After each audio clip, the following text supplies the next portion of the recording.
Hello, welcome back to my channel. তো আজ আমরা যে ক্লাসটা করছি সেটা আরপিএফ কনস্টেবলের হয়ে যাওয়া যে এই রিসেন্ট 2 থেকে 18 মার্চ পর্যন্ত হয়ে যাওয়া যে এক্সামিনেশন হয়েছিল আরপিএফ কনস্টেবলে, যেখানে আমরা 50টা জিকে কোশ্চেন্স, 35 রিজনিং, 35 ম্যাথস ছিল। তো সেখানে আমরা 50টা জিকে কোশ্চেনের টোটাল 36টা শিফটের মাধ্যমে কমপ্লিট করছি। এই যে কন্টিনিউ ভিডিও আসতে চলেছে এটা ওই এর মাধ্যমেই, এবং সেখানে আমরা মোটামুটি ফার্স্ট শিফটে মানে ফার্স্ট ডেতে যেটা ছিল সেকেন্ড মার্চের 3টে শিফট কমপ্লিট করেছি। আজকে আমাদের সেকেন্ড ডের ফার্স্ট শিফট হচ্ছে, যেটা 3rd মার্চ। তো চলো ভিডিওটা কন্টিনিউ করি, এবং যতটা তাড়াতাড়ি সম্ভব এর টোটাল কনসেপ্টের গভীরে গিয়ে আমরা দেখবো কী কোশ্চেন এসেছিলো, এবং সেখানে কী কী কারেন্ট অ্যাফেয়ার্স এসেছিলো, হিস্ট্রি এসেছিলো, জিওগ্রাফি এসেছিলো, পলিটি এসেছিলো, ইকোনমি এসেছিলো, এবং স্ট্র্যাটেজিকের বিভিন্ন টপিকগুলো, ড্যান্স থেকে শুরু করে যাবতীয় সব কিছু। তো চলো ভিডিওটা শুরু করা যাক, লেটস স্টার্ট। তো প্রথম কোশ্চেন চলে আসছে, in 2024 IIT Kanpur introduce the continuing medical education program to upgrade the skill group of the professional. কাদের? সেটা অ্যাকচুয়ালি মেডিকেল অফিসার এবং প্যারামেডিক্যাল স্টাফেদের জন্য তাদের যে প্রফেশনাল স্কিলটাকে আপগ্রেড করার জন্য আইআইটি কানপুর ইন্ট্রোডিউস করেছে মেডিকেল এডুকেশন। বলা হয়েছে যে continuing medical education program to upskill. এটা অ্যাকচুয়ালি এরকম কোশ্চেন আসবে যে এটা অ্যাকচুয়ালি কারা কমপ্লিট করেছে। এটা অ্যাকচুয়ালি কমপ্লিট করেছে যে আমাদের আইআইটি কানপুর এটা চালু করেছে, যে মেডিকেল অফিসার প্যারামেডিক্যাল স্টাফদের জন্য। তারপরে চলে আসছে, which of the following is the junction of the east West corridor, east West and north south corridor in India. তো ঝাঁসি কোথায় আছে? ঝাঁসি আছে মধ্যপ্রদেশ। সেখানকার বিখ্যাত ছিলেন কি? ঝাঁসি রানী লক্ষ্মীবাই। 1857-এর লড়াইতে তিনি প্রাণ দিয়েছিলেন। যাই হোক, prime minister Narendra Modi address the UN general assembly session new York September 2024। এটা অ্যাকচুয়ালি কততম ইউএনের জেনারেল অ্যাসেম্বলি ছিল? এটাকে বলা হয় 79। এটা খুবই ইম্পর্টেন্ট, এই কোশ্চেনটা আসতে পারে। তো যেহেতু সেপ্টেম্বরের মধ্যে লাস্ট 6 মান্থের কারেন্ট অ্যাফেয়ার্স থেকে কোশ্চেন এসেছিল, সো সেক্ষেত্রে which of the following is the prominent feature of the Thar ডিজার্টের প্রমিনেন্ট এর মধ্যে কী পড়ছে? বলা হয় স্যান্ড ডিউনস। তো স্যান্ড ডিউনস প্রথমত বলা হয় থর ডিজার্টে অ্যাকচুয়ালি দেখতে পাওয়া যায় sand dunes. During which movement in 1920 did Mahatma Gandhi call for it boycott of the foreign clothes and west Godavari? সেটা অ্যাকচুয়ালি হলো নন কোঅপারেশন মুভমেন্ট।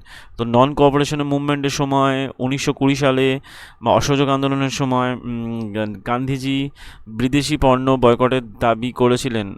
ঠিক আছে, তারপরে চলে আসছে, which metal coin of the Gupta period were known as Rupaka. তো গুপ্ত যুগে রূপোর যে এটা রূপাকা নামে পরিচিত কোনটা ছিল? বলা হয় রূপোর কয়েনগুলো, মুদ্রাগুলো। বলা হয়েছে যে রূপার মুদ্রাগুলো পরিচিত ছিল রূপাকা বলে। ঠিক আছে, রূপার মুদ্রা। What percentage of the total union budget does the defense budget constitute for the financial year 2024-25? তো financial defence budget actually union বাজেটে কত শতাংশ ডিফেন্স বাজেটের মধ্যে পড়ছে? সেটাও 13.04%। 13.04%-এর মধ্যে পড়ছে। In August 2024, Bharat biotech international limited launches the Hillchol a novel single strain oral vaccine of which disease? বলা হয় যে কলেরা। তো এই Bharat biotech international limited launch Hillchol 2024-এর আগস্টে। হিলচল বলে এক ধরনের একটা সিঙ্গেল স্ট্রেন ভ্যাকসিন লঞ্চ করেছে, যেটা অ্যাকচুয়ালি কলেরা রোগের জন্য। এটা অ্যাকচুয়ালি অগস্ট, তাহলে অগস্ট, সেপ্টেম্বর, অক্টোবর, নভেম্বর, এরকম 6 থেকে 7 মাসে কারেন্ট অ্যাফেয়ার্স মোটামুটি দেখতে হবে। যাই হোক, তো Purusha Sukta mention which of the following Veda? Actually Purusha Sukta mention হয়েছে কোথায়? সেটা হলো ঋগ্বেদে মেনশন হয়েছে Purusha Sukta. Which of the following scientist is known as the father of the green revolution in India? তো father of the green revolution in India হচ্ছে, তিনি ছিলেন MS স্বামীনাথন, যিনি মারা গিয়েছেন 2024-এ। আর যদি বলে father of the green revolution in all over world, তার নাম ছিল নরম্যান বোরল্যাক। তিনি ছিলেন, এবং নরম্যান বোরল্যাক ছিলেন মেক্সিকো একজন সায়েন্টিস্ট, এগ্রিকালচারিস্ট। তো according to the economic survey 2023-24 presented in parliament 22 July 2024, capital expenditure of the financial year 2024 stood at 9.5 lakh crore, an increase of dash on a year on year basis, সেটা actually 28.2% বেসিসে সেটা increase করেছে। According to the economic survey 2023-24 অনুযায়ী parliament 22-এ capital expenditure financial, যেটা financial year 2024-এ সেটা বেড়ে দাঁড়িয়েছে কত, 28.2%। ফাইন্যান্সিয়াল বলা হয়েছে যে ওই ক্যাপিটাল এক্সপেন্ডিচার বেড়েছে। তো তারপরে চলে আসছে, which of the following online travel platform has teamed up with the bank of Baroda to introduce the branded debit card September 2024। সেটা অ্যাকচুয়ালি ইজ মাই ট্রিপ বলে একটা সংস্থা, যেটা অ্যাকচুয়ালি ট্রাভেল সংস্থা, যারা ব্যাঙ্ক অফ বরোদার সাথে মৌ চুক্তি স্বাক্ষর করেছে, যার মাধ্যমে ব্র্যান্ডেড ট্রাভেল ডেবিট কার্ড দেশের মধ্যে চালু করেছে, ট্রাভেল ডেবিট কার্ড চালু করেছে। তারপরে চলে আসছে যে what is the name of the law of the states that the a mixture of the gases the total pressure is equal to the sum of the partial pressure in the individual gases. তো actually ডাল্টনের law partial pressure, আংশিক চাপ, ডাল্টনের আংশিক চাপ সূত্র অনুযায়ী বলা হয় যে law of the which state the a in a mixture of গ্যাসের মিশ্রণে the total pressure is equal to the মোট প্রেশার যেটা থাকে সেটা অ্যাকচুয়ালি আংশিক চাপের, ওই গ্যাসের আংশিক চাপের যোগফলের সমান হয়ে থাকে। এটাকে বলা হয় ডাল্টনের আংশিক চাপ সূত্র। তারপরে চলে আসছে, which of the following article of the Indian constitution guarantee the equality before the law and the equal protection of the law. এটা অ্যাকচুয়ালি আর equality before the law and equal protection of the law, এটা actually article 14, মানে ধারা 14-এর মধ্যে actually এটা পড়ছে, যে সকলের সমান অধিকারের কথা বলা হয়েছে। হু among the following is not part of the union cabinet? Chief minister of state, কোনো রাজ্যের মুখ্যমন্ত্রী অ্যাকচুয়ালি ইউনিয়ন ক্যাবিনেটের পার্ট নয়। হুইচ অ্যাকচুয়ালি যদি বলে চিফ মিনিস্টার অফ দ্য এর আর্টিকেল কতর মাধ্যমে, এটা আর্টিকেল 164-এর মাধ্যমে, অ্যাকচুয়ালি আর্টিকেল 164-এর মাধ্যমে তিনি তার এবং মন্ত্রিসভা গভর্নরের কাছে মানে তার রাজ্যের বিধানসভা গঠন করতে পারে, যাই হোক ক্ষমতা প্রদর্শন করতে, যাই হোক। এবং when did UNESCO inscribe the Kumbh Mela intangible heritage list? এটা অ্যাকচুয়ালি ইম্পর্টেন্ট কোশ্চেন মধ্যে পড়ে, কারণ যেহেতু কুম্ভ মেলা রিসেন্ট হয়ে গেল, সব থেকে একটা ভাইব তৈরি করেছিল সোশ্যাল মিডিয়াতে, যাই হোক। তারপরে বলা হচ্ছে যে কুম্ভ মেলা 2017-তে ইনট্যাঙ্গেবল কালচারাল হেরিটেজ পেয়েছিল ইউনেস্কো থেকে 2017 সালে। Which Iranian leader die due to the helicopter crash? Actually Iranian president Ebrahim Raisi, তিনি 2024 মে মাসে মারা যান প্লেন অ্যাক্সিডেন্টের মাধ্যমে। দ্য সাস্টেনেবল ডেভেলপমেন্ট গোলস বা এসডিজি আর দ্য সেক্টর 17টা গোল রয়েছে, তার মধ্যে অ্যাকচুয়ালি 17টা goal to help organise and streamline develop action and greater achievement of human wellbeing while living no one behind. এটা অ্যাকচুয়ালি এই গোলটা, এই টার্গেটটা কতদিনের মধ্যে? এটা অ্যাকচুয়ালি টার্গেট হলো 2030-এর মধ্যে কোনো মানুষই যেন তাদের মানে হিউম্যান ওয়েলবিং, মানব সেবা থেকে বা অ্যাচিভমেন্ট মানব উন্নয়ন থেকে বাদ না যায়, সেটা তাদের লক্ষ্য 2030। Which 5-year plan made in 1956 focused on the development of heavy industry like the steel, construction of the large dam? Actually second 5-year plan, দ্বিতীয় পঞ্চবার্ষিকী পরিকল্পনার মাধ্যমে কী করা হয়েছিল? দ্বিতীয় পঞ্চবার্ষিকী পরিকল্পনার মাধ্যমে অ্যাকচুয়ালি বিভিন্ন ইস্পাত শিল্প এবং বড় বড় ড্যাম মানে বাঁধ নির্মাণের পদ্ধতি শুরু হয়। তারপরে চলে আসছে, what does LPG stand in the context of the Indian economic, বলা হয় রিফর্ম। এলপিজি বলতে বলা হচ্ছে লিবারাইজেশন, প্রাইভেটাইজেশন অ্যান্ড গ্লোবালাইজেশন। এটা অ্যাকচুয়ালি 1991-এ হয়েছিল। তখন প্রধানমন্ত্রী কে ছিলেন নরসিমহা রাও, অর্থমন্ত্রী ছিলেন কে? মনমোহন সিং অর্থমন্ত্রী ছিলেন মনমোহন সিং, আর পিএম ছিলেন কে? নরসিমহাম রাও, অন্ধ্র থেকে প্রথম পিএম হয়েছিলেন। এসবিআই কার্ড, ইন্ডিয়ার largest pure play credit card issuer, a partnership with Singapore airline. The national carrier of Singapore has launch the dash SBI card in October, বলা হয় ক্রিস ফ্লায়ার। তো এসবিআই কার্ড ইন্ডিয়া দেশের largest pure play credit card, যেটা actually issuer a partnership with the Singapore airline, সেটা actually Kris Flyer. তারপরে বলা হচ্ছে the weighted average lending rate WALR on fresh rupee loans rose by how many basis point তো বলা হচ্ছে যে এটা অ্যাকচুয়ালি আনপ্রেডিক্টেবল কোশ্চেনের মধ্যে পড়ে। ইন্ডিয়া 190 বিপিএস বলা হচ্ছে। Weight average lending on the fresh rupee loans rose by how many points from 2022 May থেকে 2024 আগস্ট পর্যন্ত, সেটা 190 বিপিএস। এটা আনপ্রেডিক্টেবল কোশ্চেন, এগুলো অ্যাটেম্প না করাই ভালো। যাই হোক, যেহেতু আমাদের কোশ্চেনের মধ্যে এসছে এর মধ্যে, তাহলে এগুলোকে আমরা দেখব। এবং তারপরে চলে আসছে যে the Rutherford nuclear of atom predict that atoms are unstable because the accelerated electron revolving around the nucleus must be in the nucleus spiral. তো বলা হচ্ছে যে স্পাইরাল ইন দ্য, তো ব্যাপারটা বলা হচ্ছে যে রাদারফোর্ড নিউক্লিয়ার মডেল অনুযায়ী ইলেকট্রনের যে বিন্যাসটা, মানে পরমাণুর যে বিন্যাসটা অ্যাকচুয়ালি নয়, স্থির নয়, কারণ সেটা ওই বৃত্তাকার পথে ঘুরতে ঘুরতে নিউক্লিয়াসের কেন্দ্রে এসে অবস্থান করে, মানে ইলেকট্রনটা তাহলে নিউক্লিয়াসের কেন্দ্রে এসে পড়বে। Who among the following was sent to the India in the March 1942 to seek the cooperation of the Indian political group. তার মধ্যে কে পড়ছে অ্যাকচুয়ালি 1942-এ 1942-তে seek the cooperation of the Indian political গ্রুপের মধ্যে কে পড়ছে, বলা হয় স্ট্যাফোর্ড ক্রিপস অ্যাকচুয়ালি এর মধ্যে পড়ছে। যে ওই 1942-এ যখন হয়েছিল sick the cooperation of the Indian political group, তিনি স্ট্যাফোর্ড ক্রিপস ক্রিপস মিশন যখন হয় 1942-তে, তিনি বলেছিলেন যে ওই সবকটা রাজনৈতিক দলকে একত্রিত হয়ে একটা সংবিধান প্রতিষ্ঠার জন্য একত্রিত করার জন্য তিনি এই উদ্যোগটা নিয়েছিলেন। যাই হোক, which of the following directive principle বা DPSP mention in the Indian constitution. State policy বলতে হবে যে স্টেট পলিসি বলতে হবে যে provision for the union civil code, যেটা আর্টিকেল 44-এর মধ্যে বলা হচ্ছে। আর্টিকেল 44-এ বলা হচ্ছে ইউনিফর্ম সিভিল কোড, সারা দেশ জুড়ে একই আইন চালু করার কথা বলা হয়, যেটাকে বলা হয় ইউনিফর্ম সিভিল কোড। তারপরে বলা হচ্ছে in which year was the border road organization 1960। Border road organization actually আমাদের দেশে 3 ধরনের মানে রোড অর্গানাইজেশন, এই রোড অর্গানাইজেশন হয় 3 ধরনের। একটা হলো ন্যাশনাল হাইওয়ে অর্গানাইজেশন, যেটা কেন্দ্রীয় সরকার করে। একটা হলো পিডাব্লিউডি, বলা হয় যে পাবলিক ওয়ার্কস ডিপার্টমেন্ট, যেটা একটা স্টেট গভর্নমেন্টের করে। আর একটা হলো বিআরও। তার মধ্যে বিআরও হচ্ছে কি ওই দুর্গম অঞ্চলগুলোতে, পাহাড় উপত্যকা অঞ্চলগুলোতে যে ঠিক করে থাকে। এবং সেক্ষেত্রে বিআরও এস্টাবলিশ হয়েছিল কত সালে, 1960-তে এস্টাবলিশ হয়েছিল।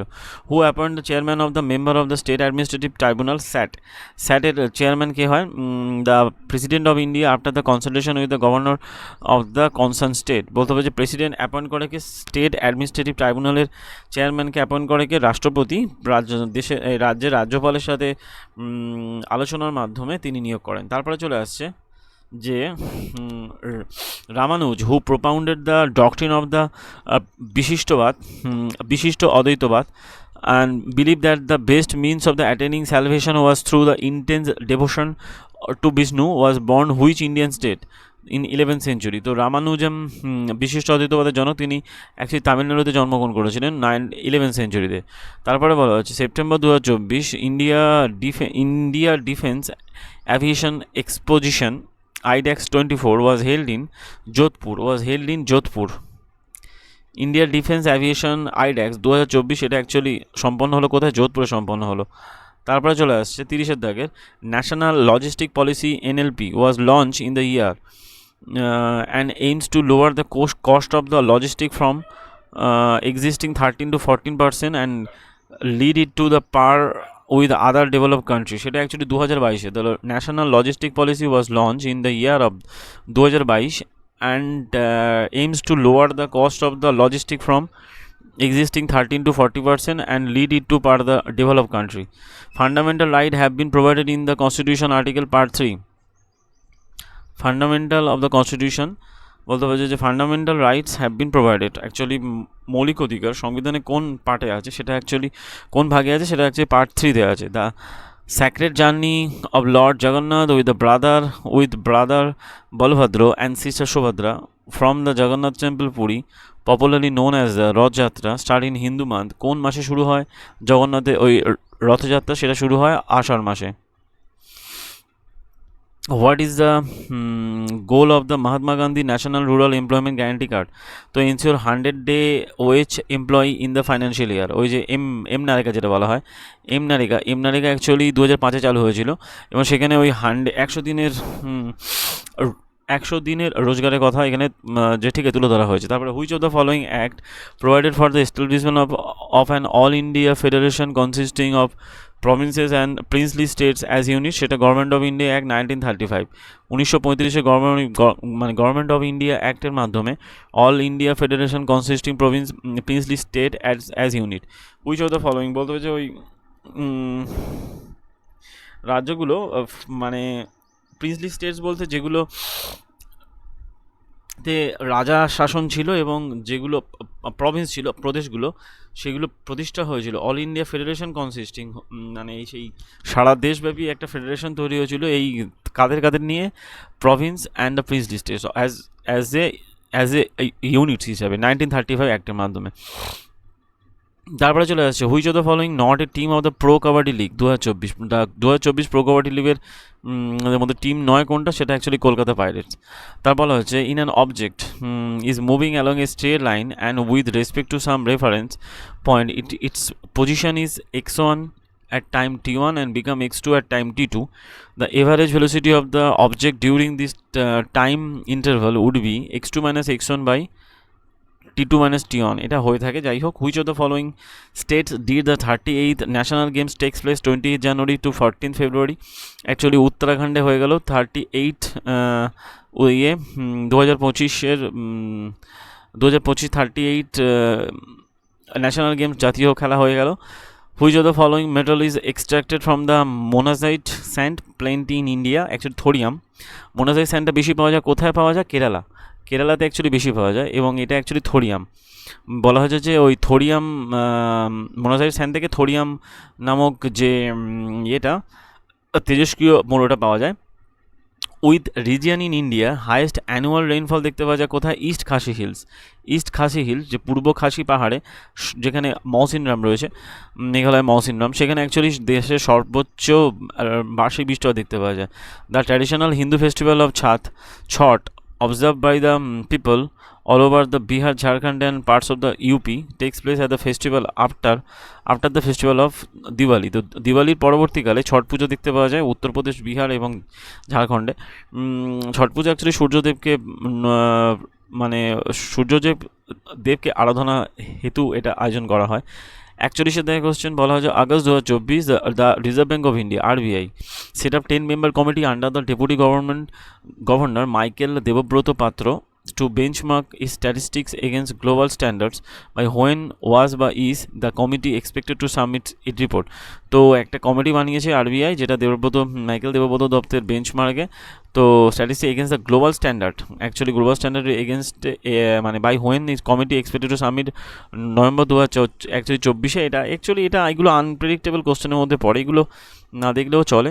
সব কোশ্চেন যে করতে হবে তা তো ব্যাপার না, বাট যেগুলো আমাদের ধর্তব্যের মধ্যে রয়েছে সেগুলো যাতে না ভুল হয় তার জন্য এই ভিডিওগুলো বানানো। যাই হোক, তারপরে চলে আসে পরের কোশ্চেন, বলা হয় লোকমান্য নামে পরিচিত কে ছিলেন? বালগঙ্গাধর তিলক।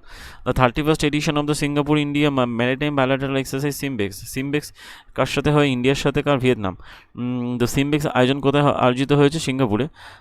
সিঙ্গাপুরের সাথে, হ্যাঁ সিঙ্গাপুরে addition of the Singapore India maritime কোথায় সম্পন্ন হলো সিমবেক্সটা? ভিয়েতনামের সঙ্গে হয় ভীমবেস এরকম হয়। তো বলা হয় যে বিশাখাপত্তনমে আয়োজন হলো, সেটা অ্যাকচুয়ালি বিশাখাপত্তনমে আয়োজন করা হলো। What is the standard meridian of India? সেটা 82 degree 30 minute standard meridian of India. Standard meridian of India এটা হচ্ছে 82 ডিগ্রি 30 মিনিট এর মধ্যে পড়ছে।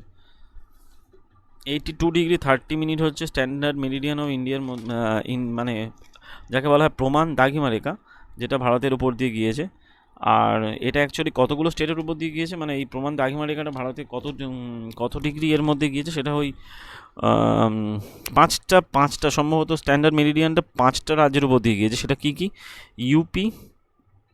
ইউপি এমপি হবে, উত্তরপ্রদেশ, ঠিক আছে, মধ্যপ্রদেশ, অন্ধ্রপ্রদেশ আছে সম্ভবত, আন্ধ্রা, ঠিক আছে, আর ছত্তিশগড় আছে আর উড়িষ্যা আছে। ছত্তিশগড় আর ওড়িশা। প্রমাণ দায়িকা রেখা বা যাকে বলা হয় স্ট্যান্ডার্ড মেরিডিয়ান কভার 5টা স্টেটের উপর দিয়ে গিয়েছে। এটা দিয়ে অনেক সময় কোশ্চেন আসে, কতগুলো স্টেটের উপর দিয়ে গিয়েছে। এই হচ্ছে ব্যাপার। যেমন হচ্ছে কি ওই কর্কট ক্রান্তি রেখা, মানে কর্কট ক্রান্তি রেখা যেমন 8টা রাজ্যের উপর দিয়ে গিয়েছে, তেমনই এটা 5টা রাজ্যের উপর দিয়ে গিয়েছে, স্ট্যান্ডার্ড মেরিডিয়ান। তো তারপরে বলা হচ্ছে Avogadro law is correctly represented by the which of the following statement. তো অ্যাভোগাড্রো লতে কী বলা হচ্ছে, equal volume of gases at the same temperature and pressure contain the equal number of molecule. তো একই উষ্ণতা এবং চাপে সমপরিমাণ আয়তনে একই সংখ্যক অণু বর্তমান, অ্যাভোগাড্রো সংখ্যা। তা বলা হচ্ছে যে হু among the following was the British general who suppress the 1857 revolt. তিনি ছিলেন ইন দিল্লি। তো দিল্লিতে 1857 সালের বিদ্রোহ দমন করেছিলেন কে, জন নিকলসন। এই আরপিএফ কনস্টেবল একটা মানে স্পেশালিটি দেখা যাচ্ছে 1857-এর ওয়ার্ড নিয়ে ম্যাক্সিমাম কোশ্চেন এসেছে। যাই হোক, তারপরে বলা হচ্ছে which of the following best describe seasonal unemployment. Seasonal আনএমপ্লয়মেন্টের বেস্ট এক্সাম্পল কি, unemployment during the certain season of the year. বছরের কিছু কিছু সময় যখন দেখতে পাওয়া যায় বেকারত্ব থাকে। 48 বলা হচ্ছে on which of the following scientific principle does a hydro electric power generator work. তো সেক্ষেত্রে conversion of gravitation potential energy into electrical energy using flowing water. তো ফ্লোয়িং ওয়াটার জলের প্রবাহের মাধ্যমে পোটেনশিয়াল মানে গ্র্যাভিটেশনাল পোটেনশিয়াল এনার্জি থেকে electric energy তৈরি করা হচ্ছে। Which plate in India is known for its rich gold deposit. Gold ডিপোজিটের জন্য কোন প্লেট দাক্ষিণাত্য মালভূমি সব থেকে মানে নাম করে রেখেছে অ্যাকচুয়ালি। তারপরে বলা হচ্ছে যে বিখ্যাত গোল্ড প্লেট স্টোরের জন্য মানে সোনা জমা আছে আর কি। The fundamental duty of the Indian constitution have been inspired by the which of the following country constitution. সেটা অ্যাকচুয়ালি ফান্ডামেন্টাল ডিউটি, যেটা ওই 1976-এ 42 অ্যামেন্ডমেন্টের মাধ্যমে অ্যাড করা হয়। তো সেক্ষেত্রে এটা অ্যাকচুয়ালি কি, এটা অ্যাকচুয়ালি ওই রাশিয়া থেকে নেওয়া হয়েছে এবং এটা 4A-তে 51 পার্ট 4A 51A আর্টিকেল। তো মোটামুটি আমরা 50টা কোশ্চেন কমপ্লিট করলাম, যেটা আমাদের সেকেন্ড মার্চের সেকেন্ড শিফটের কোশ্চেন। আশা করি ভিডিওটা তোমাদের খুবই ভালো লাগবে। যদি ভালো লেগে থাকে তো ভিডিওটাকে লাইক করো, চ্যানেলটাকে সাবস্ক্রাইব করো এবং বন্ধুদের মধ্যে শেয়ার করো। আর এর যাবতীয় পিডিএফ টেলিগ্রাম চ্যানেলে দেওয়া থাকবে, যার লিঙ্ক কিন্তু টেলিগ্রাম চ্যানেলে দেওয়া থাকবে। তো যার লিঙ্ক ডেসক্রিপশানে উল্লেখ করা থাকবে। তো যেহেতু আমরা টোটাল 36টা শিফট, 36 ইন্টু 50 মানে 1800টার মতো কোশ্চেন আমরা এখানে কভার করব। তার মধ্যে 4টে শিফট আমাদের হয়ে গেছে আর 32টার মতো বাকি আছে। আশা করি খুব তাড়াতাড়ি এই শিফটগুলো মানে কন্টিনিউ করবো এবং কমপ্লিট করবো এবং পিডিএফগুলো অ্যাভেলেবেল করতে পারবো তোমাদের জন্য। তাহলে আশা করি ভিডিও তোমাদের ভালো লেগেছে। তাহলে দেখা হচ্ছে পরের ভিডিওতে। আপাতত এই পর্যন্ত। সঙ্গে থাকো এবং চ্যানেলটাকে দেখতে থাকো। এছাড়া আরও অনেক যেমন ওই সায়েন্সের বিভিন্ন ভিডিওগুলো আমরা কমপ্লিট করেছি। যেমন হচ্ছে এনসিইআরটির ওই টোটাল ক্লাস 9, এনসিইআরটি ক্লাস 9 এবং 10, ক্লাস 9 এবং ক্লাস 10-এর আমরা টোটাল টেক্সট কমপ্লিট করেছি। এক্সাম্পলার এরও টেক্সট কমপ্লিট করেছি। এক্সাম্পলার দুটোরই এক্সাম্পলার আমরা কন্টিনিউ খানিকটা করেছিলাম, তারপরে খানিকটা করব। তার আগে আমরা এইটা যেহেতু কন্টিনিউ করছি, তার সাথেও আমরা খানিকটা এই সায়েন্সের পোর্শনটা দেখব। কারণ আপকামিং যে গ্রুপ ডি এবং এনটিপিসি এক্সাম আসতে চলেছে। এনটিপিসিতে তো ধরো CBT 1 আর CBT 2, CBT 1-এ 40, এখানে 50, বাট গ্রুপ ডিতে টোটাল সায়েন্সের উপরে 25 নাম্বার থাকবে সেপারেট করে। এছাড়া তো জিকে আছেই। তো যাই হোক, আশা করি তোমাদের ভিডিও ভালো লাগছে। যদি ভালো লেগে থাকে লাইক করো, চ্যানেলকে সাবস্ক্রাইব করো। দেখা হচ্ছে পরের ভিডিওতে। আপাতত ভিডিও এই পর্যন্ত। Thank you.